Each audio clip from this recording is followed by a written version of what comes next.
وقال صلى الله عليه وسلم خيركم من تعلم القرآن وعلمه خيركم من تعلم القرآن وعلمه.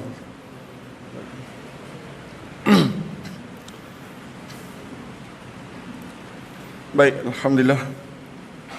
Hari ini berpuasa 17 Ramadan 1439 Hijrah bagi kita.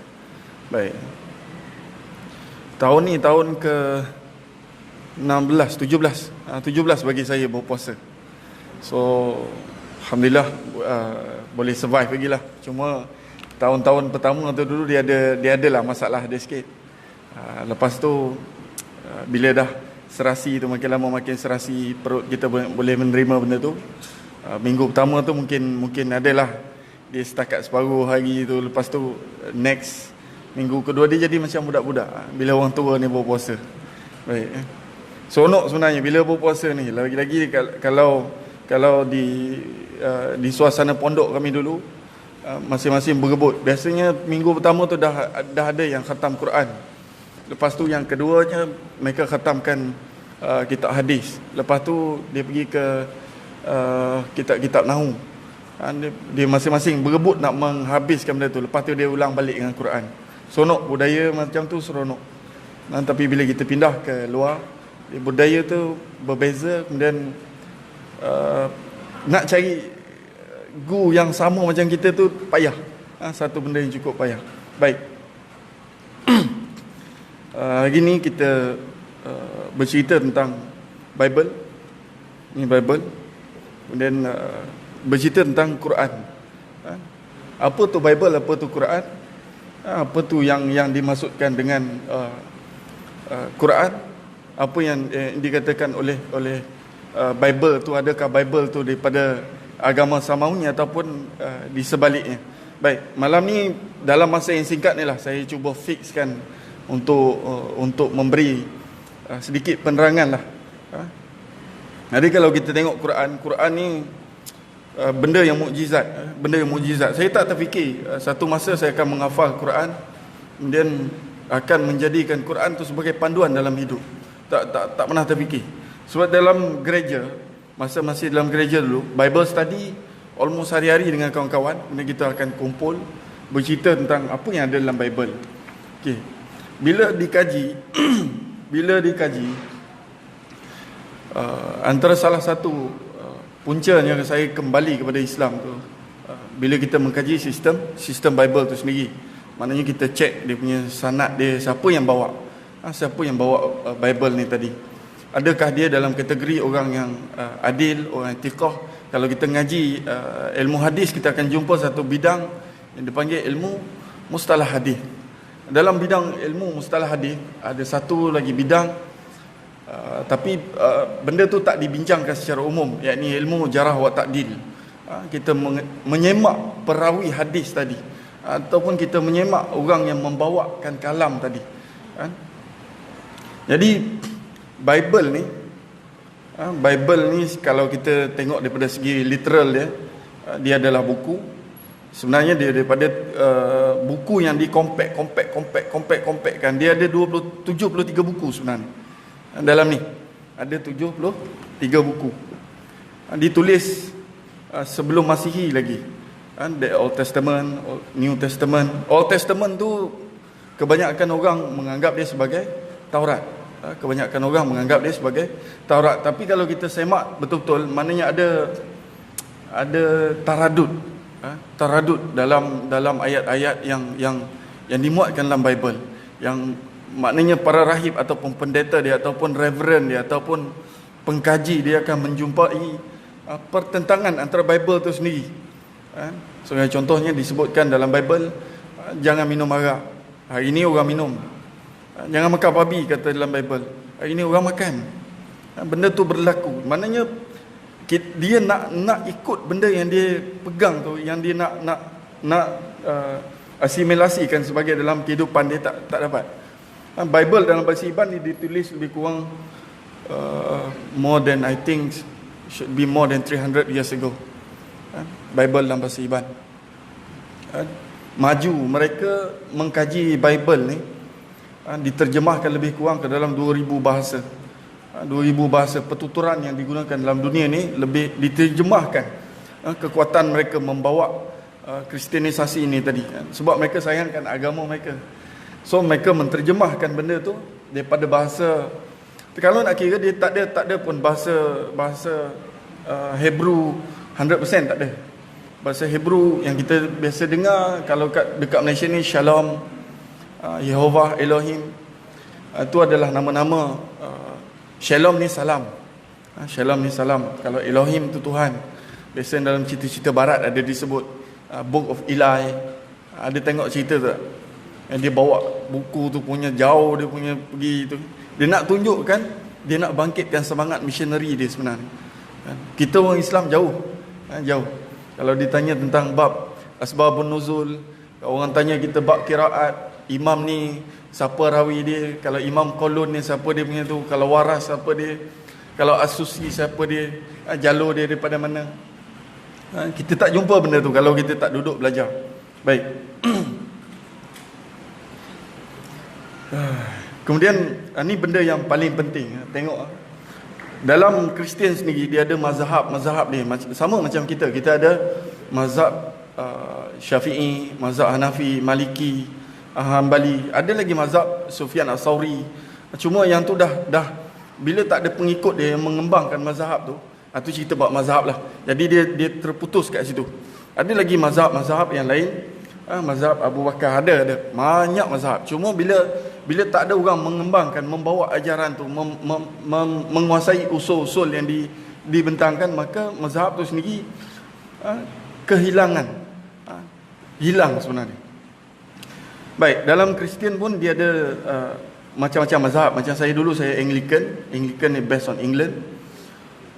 Kemudian ada Katolik, kemudian kita ada Protestan, kemudian kita ada macam-macam lah. So, contohnya sekarang ni di Sarawak ada sidang Injil Borneo dia sendiri. Dia boleh buat mazhab dia sendiri. Mungkin ada mujtahid mutlak kat situ kot.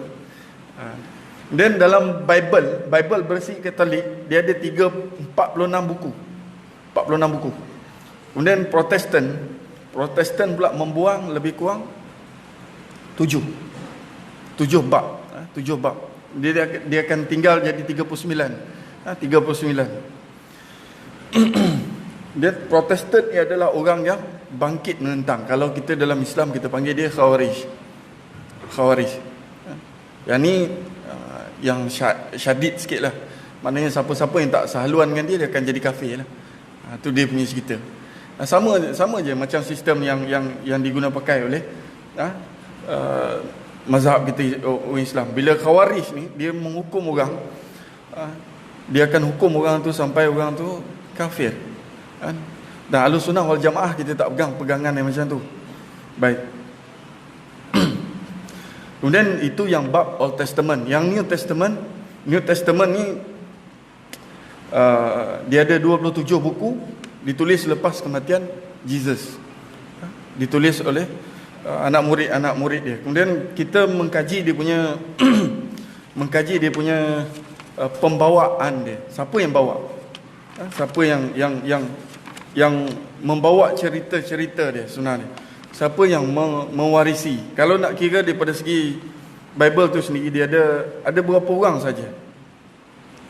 Ada berapa orang saja yang betul-betul disciples of Christ? Maknanya anak murid dia. Kalau kita tengok kebanyakan Bible yang lain yang ditulis oleh Paul ni, dia tak, orang yang tak berjumpa. Kalau kita tengok dari segi satu sudut ilmu, maknanya untuk menerima satu ilmu kena berjumpa dengan ulama tu. Bayangkan kalau budak tu lahir tahun ni, dia kata saya sempat berguru dengan Tok Guru ni Abdul Aziz yang telah meninggal. Maknanya sistem ilmu tu tadi terputus kat situ. Mana Paul yang mengatakan dia membawa Bible tu, dia mengetahui Bible, dia tak sempat jumpa pun dengan Nabi Isa. Tidak sezaman. Daripada segi ilmu dia, daripada segi practicing ilmu dia tak sejumpa. Dia tak berjumpa dengan siapa orang yang membawa Bible yang asal. Baik. Dalam Quran Ini yang istimewa dalam Quran. Quran ni pula, kalau kita tengok dalam ulum Al-Quran, perawi-perawi Quran ni tadi membawakan bacaan yang berbeza, tapi ayat dia tak sama. Ayat dia tak sama. Mungkin kita akan berbeza tentang tafsiran. Sebagai contohnya dalam fiqh mazhab Hanafi kata tak batal sentuh orang perempuan, mazhab Syafi'i kata batal sentuh orang perempuan. Kita berbeza pada fiqh kita, tapi tidak pada tauhid. Tidak pada tauhid. Tidak pada tauhid. Kat situ. Dan Quran ni kalau nak tengok dia punya keistimewaan dia terlalu banyak. Kalau kita tengok belajarlah, contohnya orang yang belajar i'rab ataupun belajar nahwu. Bismillahirrahmanirrahim. Perkataan bismillah sendiri itu dia ada i'rab dia, ada sistem ilmu dia. Bermula daripada ba tu sendiri. Orang ulama nuhat akan kelaskan dia sebagai ba ni haraf jar, dia gini kerja dia gini. Dia akan memajrurkan benda yang selepas dia sampai begitu. Dalam Bible kita tak jumpa sistem ilmu yang macam ni. Kita tak jumpa sistem maf'ulun bih, kita tak jumpa sistem siapa fa'il. Benda ni tinggi bahas dia. Tapi itulah cara Islam ni menjaga ilmu. Sebab tu orang yang nak mentafsirkan Quran, kalau dia sekadar membaca terjemahan, dia akan sesat. Orang yang mentafsirkan Quran melalui literal dia, melalui pemahaman, contohnya baca ayat Quran Bismillahirrahmanirrahim dengan nama Allah yang Maha Pemurah lagi Maha Penyayang. Dia cuba untuk mentafsirkan pemurah tu macam mana, penyayang tu macam mana, dia akan sesat. Apabila dia meninggalkan disiplin ilmu, apabila dia meninggalkan tafsir yang muktabar daripada perkataan dia sendiri. Sebab dalam Quran tu sendiri dia ada sistem ilmu yang sangat kukuh. Macam-macam orang barat, orang orientalis cuba untuk mengalihkan Quran, cuba untuk membuat pentafsiran yang mengikut akal fikiran. Kalau zaman sekarang ni kita ada geng yang kita panggil liberal, ambil secara literal saja. Kalau dia nak tengok dia punya orang macam ni, dia bercakap ayat Quran, ayat hukum, ayat yang muhkam, dia tak ada sebut ulama ni kata gini, daripada ni dia kata gini, dia tak ada sistem. Dia baca satu ayat Quran, dia akan keluarkan apa akal dia kata. Sebagian ulama tasawuf menyebut akal dengan agama ni kena bernikah. Baru tubik anak dia sebagai al-hikmah. Bila akal saja nafsu akan bawa dia. Nafsu yang akan mendidik orang tu bercakap suka hati. Dia tak keluar hikmah. Kita nak bezakan perkataan orang ni, orang yang tak ada ilmu dengan orang yang ada ilmu, berbeza. Maknanya daripada segi uslub bercakap dia, macam mana orang yang biasa, budak-budak remaja hari ni kita dengar dia bercakap pun, ya Allah, kita dengar orang tua yang bercakap yang penuh dengan ilmu, berbeza sistem dia tu, sistem yang dia guna pakai tu. Sebelum dia nak bercakap, siapa orang yang dicakapkan, siapa yang dikhitabkan dengan perkataan dia tu, siapa yang mendengar dia, level mana. Kalau kita bercakap dalam satu bidang, contohnya bidang nahwu, kita nak bercakap tentang bidang nahwu, maka kita akan cari kitab Ibnu Aqil, kita akan cari kitab Qatrun Nada, kita akan cari kitab Ajurumiyah yang paling kecil sekali. Kalau orang tu dia nak bercakap tentang Quran, dia tak sebut tafsir Tabari, dia tak sebut tafsir Qurtubi, dia akan sebut akal dia sendiri. Kalau dia baca Quran, kemudian dia nak mengeluarkan hukum daripada situ sesenang-senang, sesuka hati dia, inilah yang menyebabkan kerosakan sebenarnya. Inilah orang yang lari landasan dia daripada agama. Sebab Quran ni adalah satu benda yang sangat istimewa. Bagaimana ulama dulu menyimpan ilmu Quran dalam beberapa syair. Kalau ngaji dekat pondok, biasanya bagi orang yang mutawasid, peringkat mutawasid yang 10 tahun ke atas, dia akan berjumpa dengan pelbagai bidang ilmu yang dia buka lagi. Contohnya, kalau kita nak belajar tafsir Quran, paling kurang kita kena belajar 15 jurusan ilmu dulu. Paling kurang. Paling kurang untuk memahami satu ayat Quran, paling kurang ada 15 jurusan ilmu. Bermula dengan fiqh, usul fiqh, ulum hadis dia, dengan ilmu balaghah dia, ilmu mani, ilmu badik dia. Lepas tu dia pecah. Dia makin lama makin besar, makin lama makin besar ilmu untuk mentafsirkan Quran. Di Bible pula dia tak macam tu. Bible tak macam tu. Bible dibaca, dipahami secara literal. Difahami secara literal. Tak ada siapa pun yang boleh kata, ni i'rab dia macam ni, ni i'rab dia macam ni. Tak ada siapa ulama dalam Kristian, kalau kita boleh panggil ulama sekalipun, yang boleh menerangkan sistem dia sama seperti apa yang Islam ajar. Dekat situ. Cuma tapi zauq tu tak datang bila kita tak belajar benda tu, kita tak lalu. Bagi contohnya orang kata, sedaplah pansuh. Berapa ramai orang faham apa tu pansuh? Pansuh adalah sejenis makanan dekat Sarawak. Ayam tu dimasak dalam buluh. Orang yang makan ayam tu saja, yang dimasak tu, akan tahu nikmat dia macam mana. Macam saya tak biasa makan apa tu, masakan yang based on tempoyak. Jadi saya tak boleh nak explain macam mana sedapnya masakan tempoyak tadi. Samalah juga orang yang tak belajar tentang ilmu nahwu, orang yang tak belajar tentang ilmu sorof. Kita bercakap, ni maf'ulun bih, ni bab solasi mazid. Orang takkan faham. Sebab dia tak pernah rasa benda tu. Dia tak tahu buku apa, kitab mana. Orang siapa yang nak ajar dia. Sama macam orang dalam bab makanan tadi. Benda yang simple, tapi bila kita tak biasa benda tu, kita tak tahu. Sebab tu sebagian ahli hikmah menyebut manusia itu memusuhi apa yang dia tak tahu. Al-insanu adu bima la ta'lam. Dia memusuhi benda yang dia tak tahu. Sebagai contohnya budak kecil, kita bagi dia pisau doktor yang untuk membedah orang tu, dia akan lukakan diri dia sendiri. Sama juga orang yang cuba mentafsirkan Quran dengan akal dia, dia mencederakan diri dia, mencederakan akidah orang lain, mencederakan akidah dia sendiri dan masyarakat keseluruhan dia. Sebab tu penting hari ni masalah kita dikembalikan kepada ulama. Ulama sendiri pun, perkataan ulama asal dia daripada alim. Ulama adalah jamak taksir. Jamak taksir ni adalah sistem dalam bahasa Arab. Apabila lebih daripada 3 orang, dia akan disebut sebagai jamak taksir. Binaan dia akan pecah. Ini adalah ilmu sorof. Ilmu sorof. Sama macam kita, bahasa Melayu kita, makan, dimakan, termakan, pemakanan. Sistem bahasa Arab dia ada perpecahan dia sendiri. Ada macam mana benda tu berubah. Kosakata dia berubah, ni berubah, ni berubah, dan binaan dia tu lari daripada binaan asal dia. Itu uniknya Quran tu sendiri. Bible tak boleh. Bible tak boleh. Bagaimana pula yang diceritakan tentang Bible adalah kitab suci. Mereka menganggap bahawa Bible adalah kitab suci.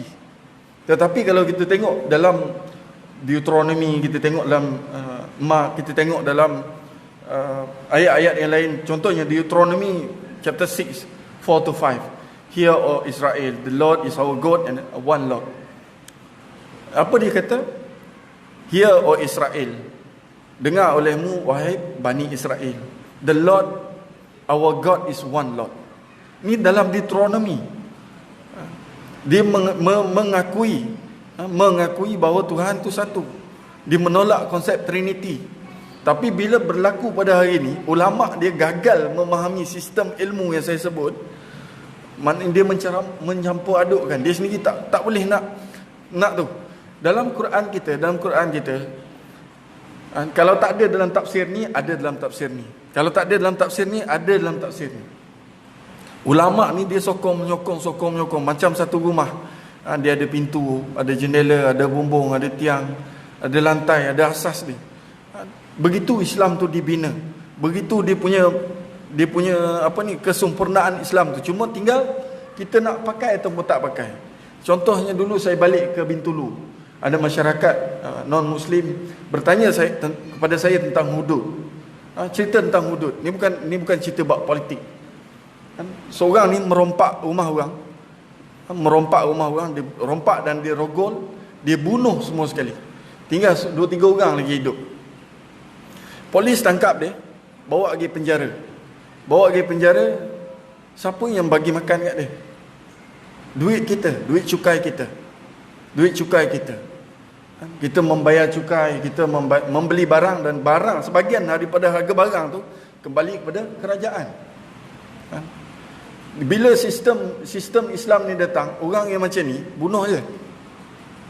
Orang jahat macam ni, bila dia datang merompak rumah orang, dia merogol rumah orang dan dia bunuh, hukum dia bunuh balik.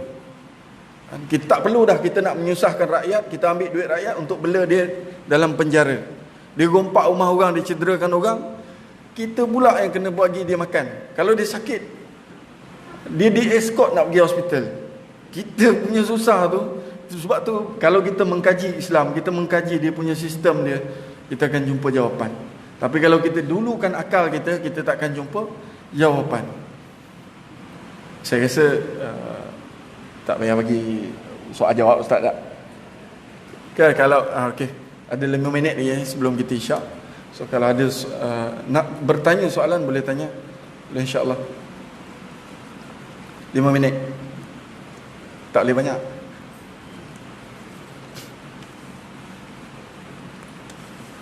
Ya, sila. Penggunaan kalimah Allah dekat Sarawak. Baik. Bible ni macam saya kata dah diterjemahkan dalam bahasa Iban. So bahasa Iban adalah bahasa yang utama dekat Sarawak. Even orang Cina pun bercakap Iban. Orang Cina pun bercakap Iban. Dia tak ada resis kat sana, alhamdulillah, kurang sikit. Kalau kita tengok dekat sini, Bab Kudus tu ditulis ngambil Kianyamai, dibaca orang mayuh ngerembai ke berita manah pasal Allah Ta'ala. Bab Kudus dia kata ditulis supaya menyenangkan, memudahkan orang untuk membaca dan mengembangkan cerita yang bagus tentang Allah Ta'ala. Siapa yang membawa masuk Bible ni sebenarnya ke Sarawak? Siapa yang meluluskan buku dekat Malaysia ni apabila dia diterjemahkan? KDN, Kementerian Dalam Negeri yang meluluskan buku. Apa-apa saja buku-buku agama, baik basically. Sebagai contohnya, buku ni The Bible Society of Malaysia, asalnya daripada Petaling Jaya dekat Selangor. Boleh tengok kat sini. Kemudian siapa yang luluskan buku ni untuk masuk ke sini? Siapa yang bawa masuk? Pihak gereja. Siapa yang luluskan? Kementerian Dalam Negeri. So penggunaan kalimah Allah ni dah lama dah sebenarnya. Dah lama. Cuma dipolitikkan orang untuk mileage biasanya, untuk dilihat sebagai hero yang memperjuangkan agama. Tapi bila sampai dalam bab hukum, dia tak mahu pula. Sekadar nama saja. They fight for the name but not for the rules. Itu satu. Boleh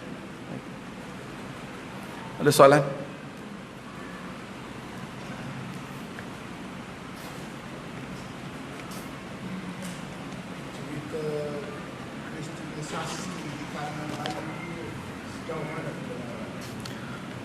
Misi kristianisasi di kalangan orang Melayu, sensitif juga soalan dia. Tapi berlaku. Okeylah. Misioneri Kristian ni ada dua. Satu yang kita panggil evangelis. Evangelis ni yang popular lah, yang mulut celupar tu. Kita tengok dia mencabar. Oh, kenapa sekolah tahfiz nak dibuka? Apa guna sekolah tahfiz? Kenapa JAKIM bagi duit kat sekolah tahfiz? Ni orang ni evangelis. Satu lagi Jesuit. Jesuit ni dia macam orang Sufism lah. Sufism ni dia warok lah, jenis warok lah. Tapi warok dong obar kuih jugalah. Dia bercakap dengan bahasa lemah lembut. Kalau pernah dengar tak peta Darici, peta dunia Darici, yang buat gelob yang kita tengok hari ni, yang cikgu sejarah mengajar, cikgu geografi gelob tu dicipta oleh Matteo Darici, seorang Jesuit. Dia daripada Itali. Dia datang ke China. Hari ni orang dekat China lebih kurang 80 juta, 90 juta Kristian tu hasil dia seorang. Tu dia Jesuit. Kalau dekat Semenanjung ni, gerakan kristianisasi ni dah lama berlaku. Cuma kita belum Belum sedar, cuma kita tersentap sekejap, lepas tu kita tidur balik. Sentak sekejap, tidur balik. Latest case kita dekat Uniza last year. Siapa yang ikut berita dekat Astro Awan ni, dia tahu cerita ni. Berlaku di Terengganu. Terengganu. Puak-puak Jesuit ni dia pakai baju putih, seluar hitam, bawa basikal, redah tengah panas. Ni Jesuit. Jenis orang yang dia ala-ala sufism lah, orang yang menolak dunia. Tapi belakang dia berpuluh-puluh ribu duit ni perangai dia. Berlaku. Di Selangor ni saya tak tengok lagi lah. Di Selangor saya tak tengok lagi ataupun mungkin dia orang menyusup dengan cara yang lebih halus. Di Johor ada. Di Johor ada. Dia membawa risalah Kristian tak. Dia bukan bawa Bible tak. Dia bawa risalah yang halus-halus yang ni dia bagi kat budak-budak. Dan budak-budak yang tak ada asas ilmu. Kalau kita orang tua, kita boleh faham, oh ni Kristian, ni Islam. Kalau budak-budak, nak pula budak-budak yang main handphone 24 jam. Benda ni berlaku. Benda tu berlaku. Okey, soalan last. Ya, sila Syekh.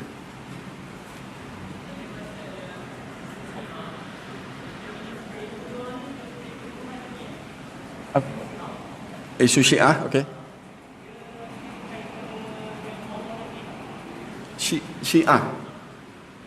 Syiah ni ada banyak pecahan. Dia ada Syiah Imamiyah, Syiah Isna Asy'ariyah, Syiah Zaidiyah, banyak pecahan. Dan kemudian dia sendiri pening dengan apa yang dia buat. Kemudian Syiah sebahagiannya masih lagi mendekati Ahlus Sunnah wal Jamaah. Kemudian sebahagian lagi saya rasa wallahu a'lam tentang bab tu. Cuma kalau bab Tuhan ni, mereka memperli Tuhan sebenarnya. Memperli Tuhan. Dia mengatakan Jibril salah hantar wahyu. Ni benda yang berlaku. Benda yang berlaku. Benda yang berlaku. Saya rasa tu saja kot. InsyaAllah. Ustaz.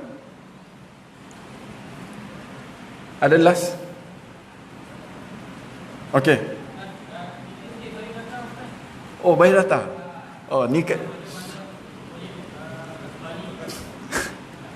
okey, ni kali ketiga rasanya. Kali ketiga keempat saya datang ke Surau Mukhlisin. Dulu ringkas je lah. Dulu saya asal daripada Sarawak, orang Iban. Kemudian berkhidmat di St. Thomas, gereja St. Thomas dulu. Start daripada musician sampai peringkat orang yang mengajar Bible lah dekat gereja. Kemudian saya masuk Islam, saya pergi ke Selangor. Saya masuk Islam kat Selangor. Kemudian saya pergi ke pondok dekat Kelantan. Lebih kurang 15 years. Pondok pasti tumbuh. Kemudian kuliah Darul Naim. Kemudian talaki dengan ustaz. Jumpa-jumpa dengan ulama-ulama Kelantan kat sana. Belajar last. Saya jadi mudir Mahat Tafiz kat Melaka. Kemudian saya sambung belajar ke UIA. Sekarang ni ke OUM. Itu saja kot, insyaAllah.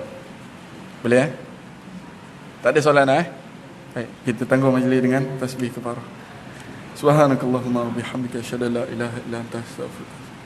Sallallahu alaihi wasallam Muhammad wa alihi wasallam. Assalamualaikum warahmatullahi wabarakatuh.